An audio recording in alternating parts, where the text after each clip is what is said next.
Fellow travelers, this is what you want. This is what you need. This is the path to true happiness and wisdom. So at the time of recording this, it is the 25th of June, 2024, and that makes it Bourdain Day. This year, 2024, would have been Anthony Bourdain's 68th birthday. If you don't know who Anthony Bourdain was, he was a chef who became a writer, who became a TV host, and he profoundly changed the way that food programs were made, and made the shows all about the eating of food, and not so much the cooking of food. And I think that would have sounded batshit crazy for anybody who was into cooking shows at the time, but it also then fundamentally changed my relationship to food, and then I think my relationship with the rest of my life as well. In fact, if I had to pick from all the different influences I have, the different artists I appreciate, the filmmakers and actors and writers and all these people who I say have really inspired me, I would have to pick Anthony Bourdain as the person out of all of those influences who had the most direct, tangible impact on my life and how I live it, for a few different reasons. But first, I'm headed off into the city for a few meetings. I really want to make a video today, so I thought I would bring you with me.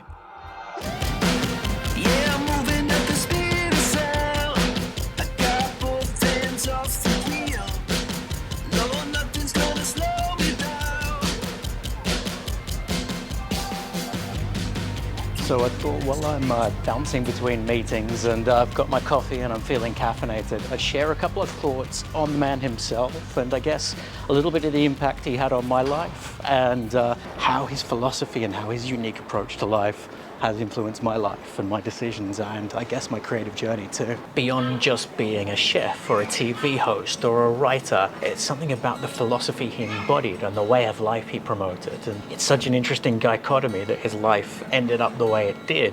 Obviously, it's not the end that you'd expect for somebody who seemingly had this perfect, artistically fulfilled life.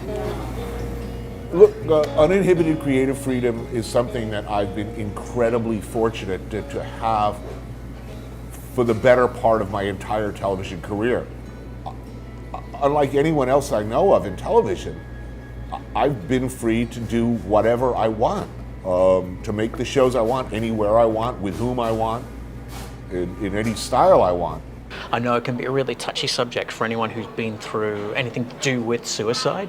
I know certainly for me, look, I lost a friend a long time ago now, and that still sort of affects me to this day.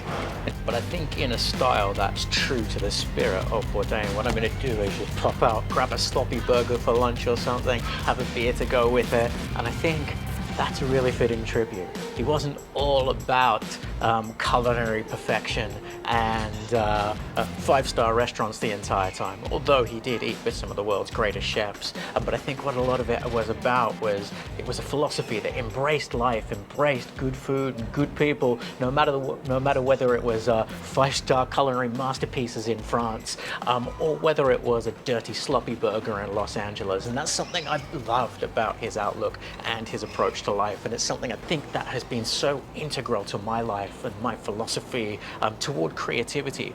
And I think he had a huge effect on not only the way I approach making videos, but also the way I approach my lifestyle and the way I raise my child and the way I live today.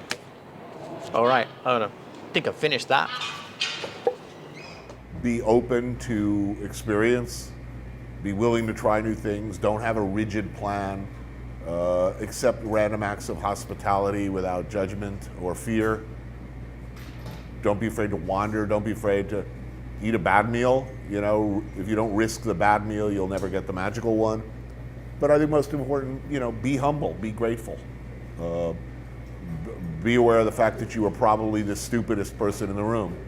So one of the most influential things I've ever watched in my life was watching Anthony Bourdain's episode where he went to Dublin.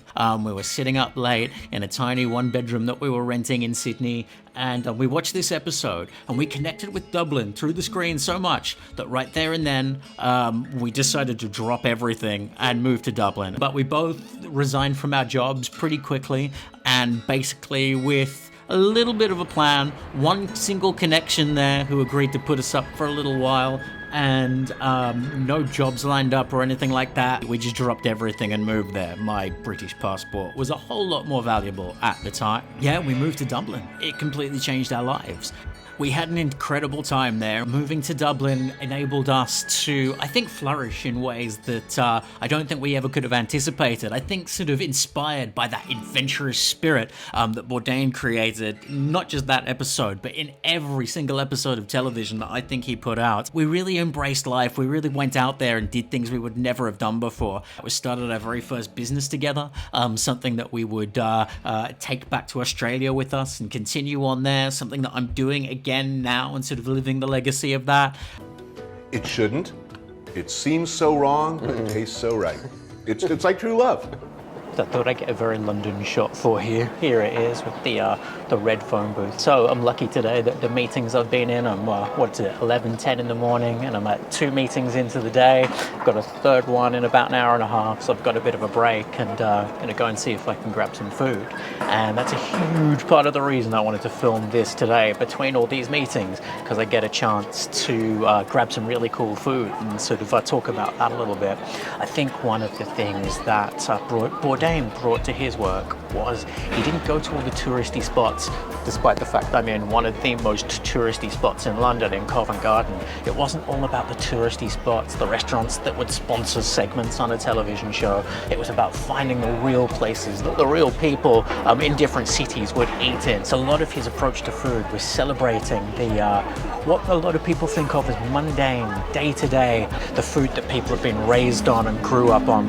And I'm really lucky that just around the corner, and I've got a little bit of a gap now, one of the places here is an absolute gem. When I worked around this area sort of 4 or 5 years ago now, I think it was relatively unknown, and I'm assuming it must have exploded in popularity. I'm kind of hoping it's still there. It's called Casnut and Ovens on Floral Street, which is right behind the Royal Opera House, which I'll show you. I'm standing right in front of right here. It's a real local gem. It's all sort of self-service stuff, homemade stuff. Sometimes you'll get a lasagna, sometimes you'll get a pie, and the menu changes every single day. And it's got this beautiful homemade feeling. I'm gonna jump out of the way of this red phone box because it's getting surrounded by tourists, but so here we go. Say goodbye, red phone box. Here we are on Floral Street. Now when I worked around here about 5 years ago, this was a completely unknown gem. I have no idea if it's actually even still there. I think I can see the sign, which is really good. Anyway, let's check it out. Oh yeah, this is what I'm talking about right here. Look at this stuff. This is amazing. Oh, I'm gonna get me some of that. I think it looks like they've got a lemon chicken on the menu. I could do with a cake. What's a pig?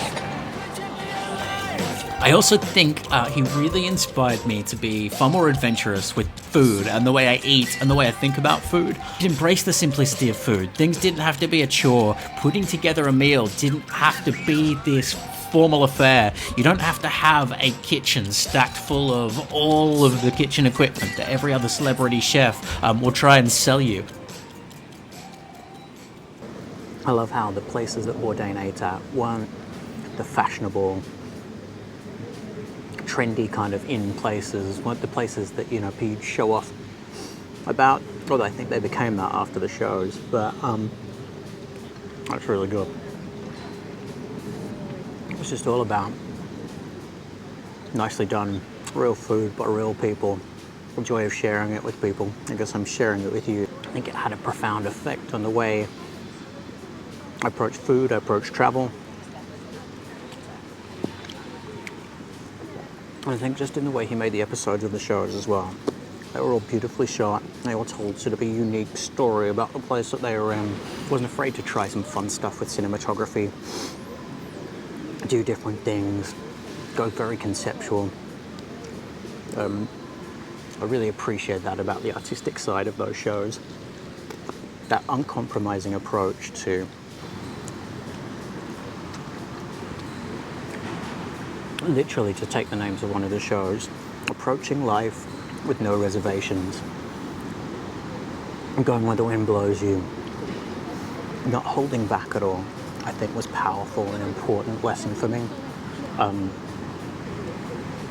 Bourdain and his shows led to me and my wife moving from Sydney to Dublin on a whim, more or less. Quitting our high-paying, secure jobs at Apple, both of us, to fly halfway across the world. There's no jobs lined up or anything like that.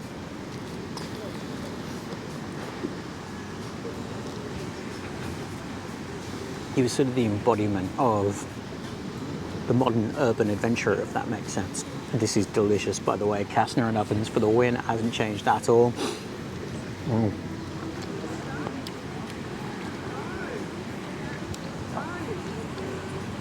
Was a bit nervous for having a camera out this long in central London, but I think I'm good here.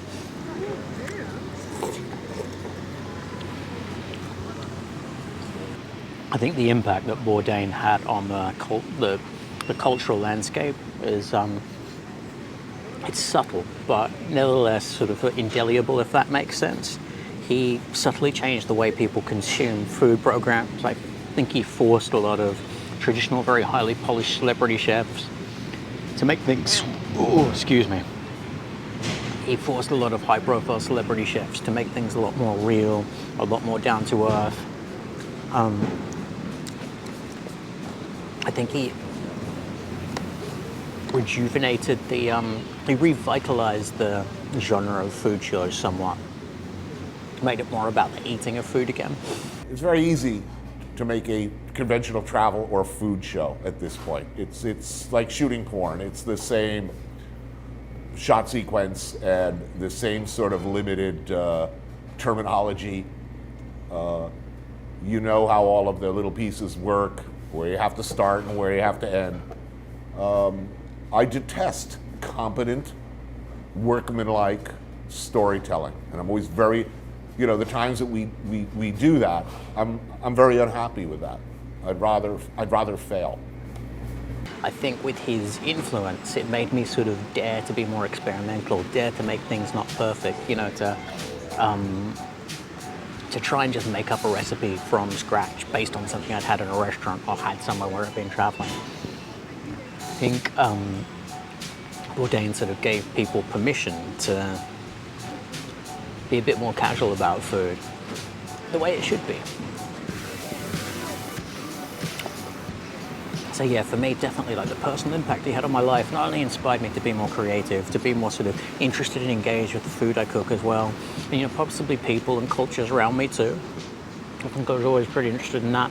Sorry, that's pretty bad form, isn't it? Licking a knife. Anyway, but I think it very much inspired me to sort of be a little bit more adventurous again when I was going through a sort of slow spot with that kind of thing in my life. The crazy shit that happens when you're out sort of filming and you put your camera away. I stumbled upon this place that was doing churros, and I love churros, and I love, but it's a warm day. I didn't want warm churros and warm chocolate, but I looked in, and who is serving behind the counter but an old friend of mine who I used to work with. So I went on inside, and it's called Agua Miel, and it's in Covent Garden. I'll post the address, but absolutely superb. This is horchata, cold brew horchata. This guy right here, Bernie, is the real deal. He loves what he does and he loves food so much. And if anyone deserves your support, it's him. Head there when you're in Covent Garden.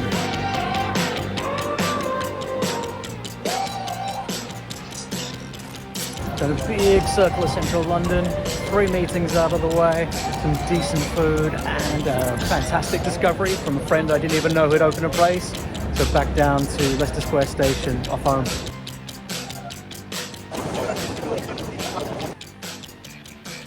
I think one of the biggest lessons that we can take away from Anthony Bourdain and sort of the time we're in right now, though, are in the way he treated other people. He really demonstrated the power of people just coming together, sharing food and sharing ideas, and being okay with disagreeing with each other. And I think that was a big part of at least what I took away from what he did and the way he approached the world. He didn't care if you were Republican, if you were Democrat, if you were conservative, if you were Labour, if you were Green. What he cared about was that connection between people. This obsession with quantifying everything, this obsession with data that we have, this obsession with putting everybody in buckets, while pretending we're not putting everybody in buckets, and identifying with things, when we're pretending we're not identifying with things. I think he got up and fought against that and just showed that we all have commonality, we all have common ground, and despite the fact that we may fall into a tribe and be proud of it, that is no reason not to come together in spite of those differences, and share a good meal, and share a good laugh, and treat each other like decent human beings. And look, that's what I took away from him. Maybe you took away something different, and cool. If so, that's good for you. But I think that on balance, the world is filled with people doing the best they can, you know, who love their kids and, you know, would like to, you know, put on a clean shirt every morning and live their lives with a little dignity and have access to food and water, hope, just like everybody else. I think insofar as sort of celebrating Bourdain Day then with this video, I haven't been trying to mimic Bourdain, copy his style, do something in the way he would have done it, because that's not me. I love his approach to things. I wish I was witty and sarcastic as he was in the moment the whole time, but I'm not. I find humor in different things in different ways, but I loved and appreciated his humor, and it's something that constantly informs me. It's something that when I get a little bit uptight about stuff, I look at and try to remind myself to be more like Bourdain. I guess that's what I take away from him and his work, and every year when Bourdain Day rolls around again, I just remember to, you know, grab a glass of wine, grab a glass of beer, eat something nice and meaty to pay tribute to him. And, yeah, I think everyone should be a bit more like him in many respects. Anyway, I'm going to leave it there. Take care, everybody.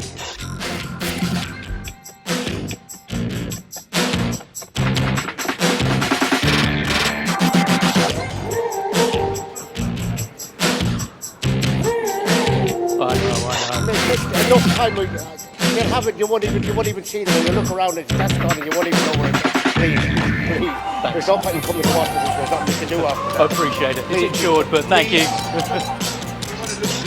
No. Thanks, mate.